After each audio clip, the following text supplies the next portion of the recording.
사실 오늘 여러분들 앞에서 이렇게 말씀을 전하고 있는 저 역시도 부끄러운 마음이 늘 있습니다. 목회자라고 해서 왜 죄를 짓지 않겠습니까?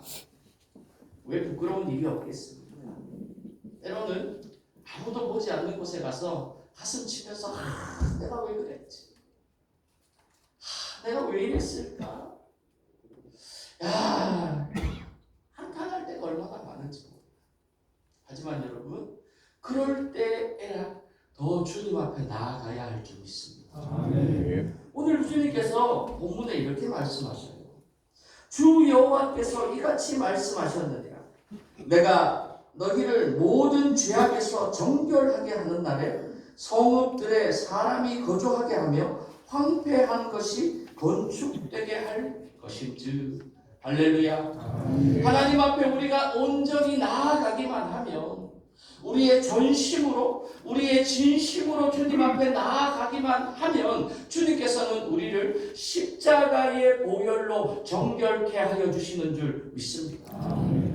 저희 교회에서는요, 작년부터 매년 절기 때마다 매일 밤 기도회를 하고 있어요. 사순절에는 40일 저녁 기도회를 했고요. 대림절에는 25일 저녁 기도회를 했고요. 올해에도 사순절에 제수요일부터 해서 4월 19일까지 40일 동안 교인들이 전부가 모일 수 있는 분들은 다 모여서 매일 밤마다 주님 앞에 예배를 드렸습니다. 그 예배의 은혜가 우리 안에 얼마나 충만한지, 또 고난주간을 지나는 동안 부활절의 이 예배가 우리 안에 얼마나 충만했는지 모릅니다. 사랑하는 성도 여러분, 또 우리 오늘 경기도의 장로님, 권사님 여러분, 우리가 무엇보다도 잊지 말아야 할 것은 우리의 마음을 하나님 앞에 아뢰야 한다는 것이죠.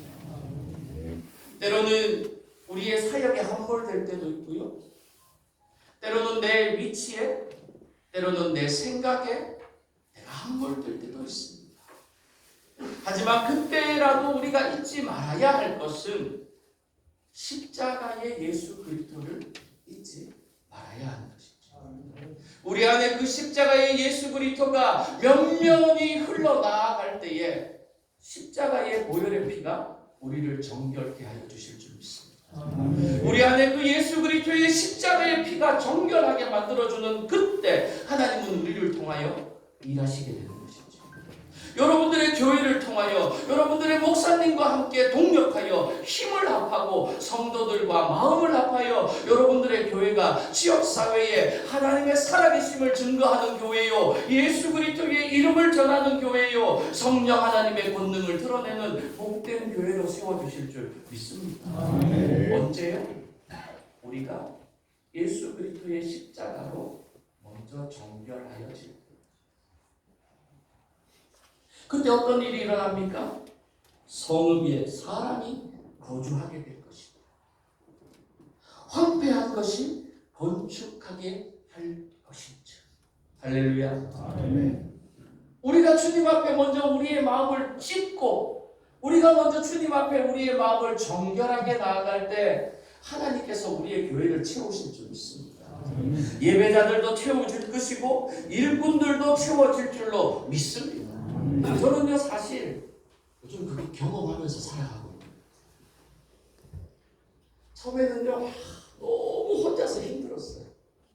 교회 곳곳이 이제 우리 원로 목사님, 사모님께서 잘 이 교회를 세워 오셨지만 이제 은퇴하실 때쯤 되니까 이제 흥이 빠지신 거죠.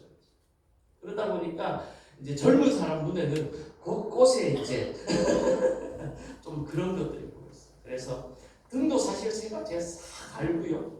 뭐 이렇게 스크린도 제가 설치하고 뒤에 모니터도 설치하고 올라오는 들어오는 입구도 제가 깨끗하게 페인트 칠하고 온 교회 이제 LED 등으로 다 갈고 뭐 문도 새로 갈고요. 제가요 할 수 있는 건 다 했어요. 근데 그렇게 하다 보니까요 하나님께서 한 분 한 분 보내주시는 거예요.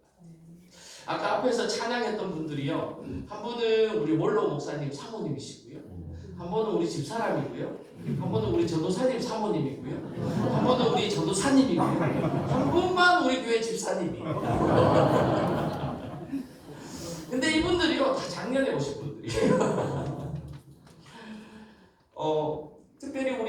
전사님 같은 경우는요, 저 옆에 우리 제천 시찰에서 가장 큰 교회인 명락교회라고 있는데 그 명락교회 장로님을 하시다가 은혜를 조금 앞두시고 신학을 새로 공부를 하시고 이제 시골에 힘이 없는 교회, 좀 연약한 교회에 가서 이제 섬기시면서 내가 사역을 해야 되겠다라는 마음을 가지고 있으셨다고요.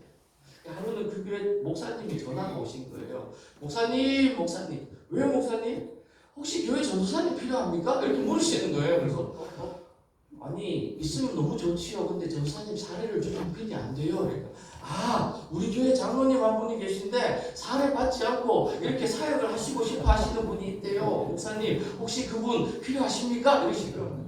목사님 두말해서 뭐해요? 그래서 그분하고 그 다음날 제가 바로 만났어요. 만나가지고는 이런저런 얘기하니까 장로님 너무 좋으신 거예요. 지금도요. 여러분들 오늘 올라오시다가 작은 선물 하나씩 받으셨죠? 네. 영양제 같은 우리 전사님 드리는 거예요. 나가시면서 인사 한번 하시면 좋을 것 같아요. 어제 우리가요. 그래도 우리 장로님들 오신다고 우리 집사람이랑 그 집사님 한 분이랑 제천이 한방으로 유명하거든요. 그래서 또 한방 저기 약초 그 가게 가가지고 여러 가지 약초들을 이렇게 어떻게 하면은 좋은 차를 좀 대접해 드릴 수 있을까? 그냥 식상한 커피 뭐 이런 거 말고. 그래서 어제 밤새도록 때린 거예요. 우리 집사람이에요. 나갈 때 다 한 잔씩 더 드시고 가세요. 여러분 우리가요 이렇게 얼마나 좋은지 모르겠어요. 교회 사역을 합니다. 그러면서 제가 하나님 앞에 간절히 기도했어요. 하나님 우리 교회에 이제 성도도 5, 6명밖에 안 되고 매일 신방을 해도 일주일이면 끝나고 오시는 분들도 부담스러워하고 하나님 제가 뭘 하면 좋을까요? 하나님 앞에 간절히 기도했어요. 그때 하나님께서 이런 감동을 주셨어요. 네가 잘하는 거 해라. 그래서 하나님 제가 잘하는 게 뭘까요? 제가 말씀도 잘 못 전하고 그렇다고 기도를 막 잘하는 것도 아니고 할 수 있는 게 없는데요. 네가 잘하는 거 하라고. 네가 이런 거 감동을 주는 거예요. 그래서 제가 이제 사역을 하기 전에 제가 37가지 사회복지 일을 했었습니다. 사회복지사로. 그래서 이제 사회복지를 해야 되겠다라는 감동을 주셔서 이제 요즘은 이제 개인으로 이렇게 사회복지 일을 하면 일을 할 수 있는 게 별로 없어요. 그래서 먼저 법인을 하나 만들고 그 법인 산하에 아동복지기관을 하나 설치하고요. 노인복지기관을 하나 설치하고 또 지역사회복지기관도 하나 설치해서 지금은 3개를 운영하고 있습니다. 아동복지기관은요. 정원이 7명인 아동공동생활가정인데요. 쉽게 말씀드리면 가정보육원이라고 생각하시면 될 것 같아요. 그래서 지금은 아이들이 4명이 있습니다. 고등학교 2학년, 초등학교 6학년, 초등학교 4학년, 그리고 21개월 된 아기 이렇게 4명 있습니다. 특별히 21개월 된 아기가요. 태어난 지 40일 만에 저희한테 왔거든요. 근데 진짜 요만했어요. 근데 지금은요. 얼마나 예쁜 행동을 많이 하는지요. 저를 아빠라고 알아요. 우리 집사람을 엄마로 알거든요. 우리 예쁜 강아지 누구 거야? 이러면 아빠 거요.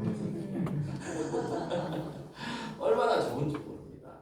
그리고 또 노인복지와 지역사회복지를 통해서 지역에 있는 독거 어르신들을 섬기고 또 토요일이 되면 지역에 있는 발달장애인들과 또 지역아동센터와 연계를 해서 토요 학교 프로그램으로 그 친구들과 함께 예배드리고 또 점심 식사도 제공하고 여러 가지 프로그램을 진행하고 있습니다. 그리고 또 수요일이 되면 매주 수요일 날 지역에 있는 분들을 좀 모집을 해서 아카데미 강좌를 열어서 건강에 대한 것들, 농촌에 사는 것이 어떤 것인지, 어떻게 하면 더 행복해질 수 있을지 이런 것들에 대해서 우리가 강좌도 열어서 진행하고 있습니다. 그런 일들을 하다 보니까요. 업장님도 자주 만나게 되고요. 시장님도 가끔 뵙게 되고요. 또 이장님들도 뵙게 되고 분회장님들도 뵙게 되고 이 지역에 있는 그러니까 제가 요즘 인싸가 돼가고 있습니다.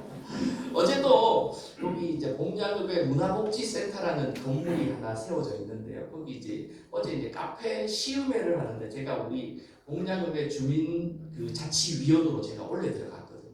그 주민자치위원들 먼저 불러가지고 시음회도 하고 품평회도 한다고 불러두셔가지고 가서 또 커피도 한잔 얻어 마시고 여러 가지 이렇게 분들과 함께 인사도 하고 교제도 나누는, 그렇게 지금은 참 행복하고 즐겁게 목회하고 있는 것 같아요. 여러분, 제가 행복하니까 우리 교인들도 행복해하는 것 같아요. 제가 즐거우니까 우리 교인들도 즐거운 것 같아요. 제가 또 열심을 내니까 우리 교인들도 열심을 내는 것 같아요. 저는 오늘 오신 분들 다 교회 지도자들이시잖아요.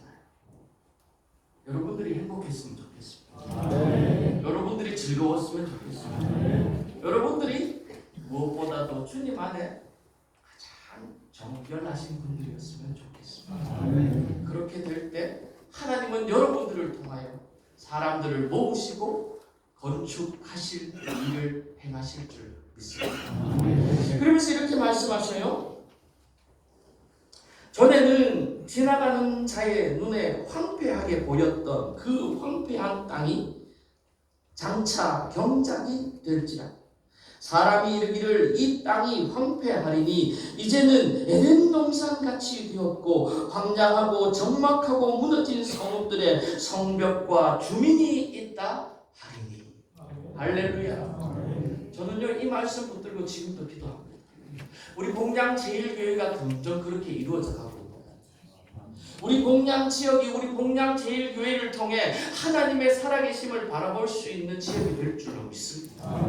우리 교회가 구원의 방주의 역할을 감당할 뿐만 아니라 하나님의 사랑과 예수 그리스도의 은혜를 나누어주는 축복의 통로의 역할을 감당하는 교회가 될 줄 믿습니다. 그래서 정말 이 지역, 사실 요즘 이 제천도요 인구 소멸 지역 중에 하나로 선정이 된 곳이에요. 그래서 점점 인구가 줄고 있어요. 작년까지만 해도 제천의 인구가 13만 명 정도 되었었는데요. 올해 작년 연말부터 시작해서 점점점 떨어져서 13만 선이 무너지고 이제 12만 8천, 12만 7천 정도까지 떨어졌다. 지금도 여기 목련읍에 제가 한번 조사를 해보니까 전체 인구가 한 7천 명 조금 안 되는데 그 중에 한 35%에서 40%가 65세 이상 어르신들이에요. 그게 농촌의 실정이고 시골의 실정인 것이죠. 근데 그분은 그런 분들과 어떻게 하면 그러면 행복한 목회를 할 수 있을까? 하나님밖에 없는 거죠. 예수님밖에 없는 거죠. 제가 와서 굉장히 고민하면서 어떻게 하면 좋을까요? 라고 생각했을 때 예수님 하셨던 사역이 생각이 나더라고요. 예수님이 땅에 오셔서 가르치시고 전하시고 고치셨습니다. 배고픈 자들을 먹이셨습니다. 그 사역을 해야 되겠더라고요. 그게 세상에 이렇게 가장 비슷한 일이 사회복지더라고요. 힘든 사람들 가서 도와주고 같이 손잡아주고 제가 할 수 없으면 연결해주고 또 서로 마음을 모아서 함께 살아갈 수 있도록 자리를 만들어줍니다. 그게 어떻게 보면 예수님의 사역이 아닐까 싶습니다. 여러분들의 교회에서도 그런 사역들이 다시 한번 일어날 수 있게 되기를 축복합니다. 근데요 제가 이 교회 왔을 때 참 힘들었어요. 우리 교회가 사실 아직 빚도 좀 많이 남아있어요. 20년 전에 건축을 했는데 그 건축빚이 아직도 남아있어요. 그 건축빚이 제가 맨 처음에 왔을 때는 코로나 지원금이라는 게 있어가지고 얼마 되지 않았는데 어느 날 갑자기